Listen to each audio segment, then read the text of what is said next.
Happy New Year! I hope you are well and had a great time, whatever it was that you were doing over the end of year. Hopefully you managed to have a break, but if not, I hope that you will have a break at some point because everybody does need to rest. This is the Sales Ops Effect, where we strengthen our skills as strategic leaders to grow businesses with integrity. We are here now, 2024. Let's really kick this off. And, you'd think that we might be going into what reports that you'd be delivering and things like that. And I might touch on that a bit, but that's not the main thing I want to talk about. The main thing I want to talk about is setting yourself up for success this year. And that has a lot to do with where your boundaries are, because our roles are so wide. They can involve so many things and because it's new to so many of us, it's really, really easy to get caught up in all of the little things that you think, it could be a part of my role, so therefore I'm going to fully take it on. And a lot of us are working by ourselves, or with maybe one other person if we're lucky. So I'd like to talk about boundaries. I'd like to talk about where you see yourself this year. What worked well for you last year? What didn't work so well? Because you don't want to repeat the bad stuff of last year. If you had a lot of great things last year, fantastic. But for a lot of us, based on the conversations that I've been having, it's been a difficult year. So, what went well? Were you able to stay connected to the goal and the mission? Did you get sidetracked a lot? Did people take advantage of you, of your speed, of your intellect? Because that has happened in a few cases where, sometimes people who can't actually do what they say that they want to do end up throwing other people under the bus. I've experienced that.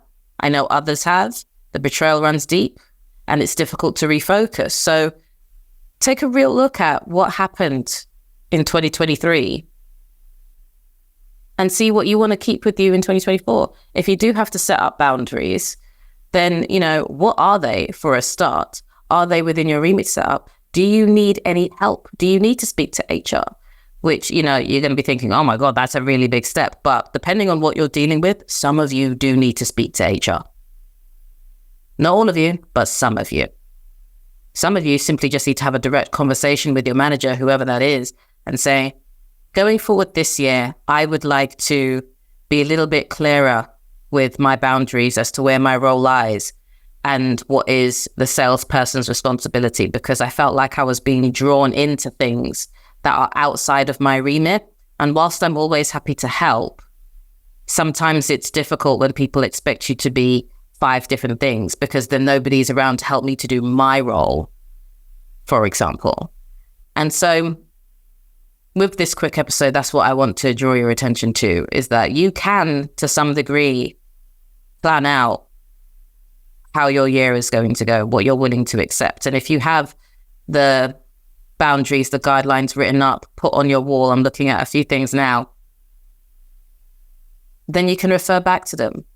It's almost like in project management where you have your risk log, your risk assessment. You go through at the beginning of the project and you write down all of the risks to the project. So what things could happen that would delay this project, that would stop this project in some way?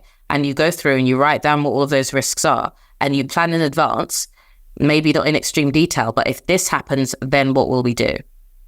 And so putting these boundaries in place and enforcing them, you can even say, okay, so if somebody's pressing up against this boundary, like they're leaning over into my world a little bit too much, or they're asking for me to do too much sales stuff, because, while still expecting me to get all of my job done, then what am I going to do? Going through and writing that up, again, even if it's just a sentence or two, helps to just give you it's like insurance. You have it there ready, because when you do get into situations, the emotions come through and everything, and it's so much more difficult to think. And again, because our roles are so supportive with a small s, they should be far more strategic with a big S. It's easy to enable bad behavior because you're trying to be supportive. And because our role, depending on what your culture is like in your company, but because our role is new, there are people out there who are really resistant to the idea that there is even sales operations in the first place, because you don't have an additional operations section in other departments. So we just end up looking like as if we're the watchdogs and things like that. And that is really not nice. It's not flattering at all.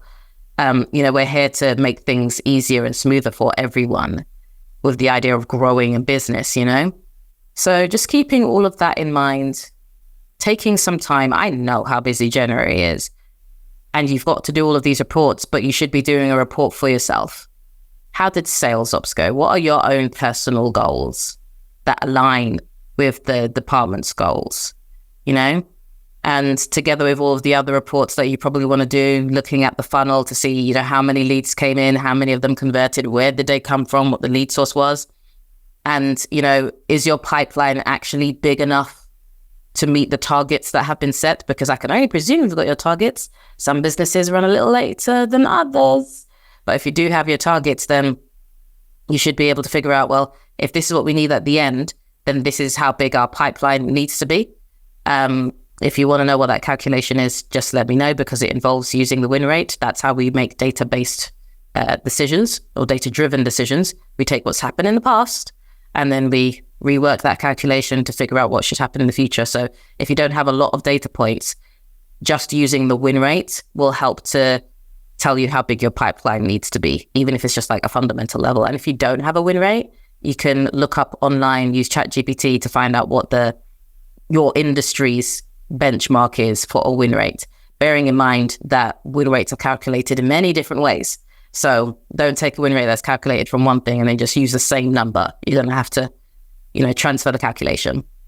So that was a lot in a small period of time, but please do take care of yourself. Please do set those boundaries. Please do make sure you don't miss out on your own self-reporting, your own self-analysis for how the 2023 year went, because it's needed, it's required. There is nobody else that's going to be looking at your department specifically that knows your department as well as you do for most of us. So it's worth taking that time.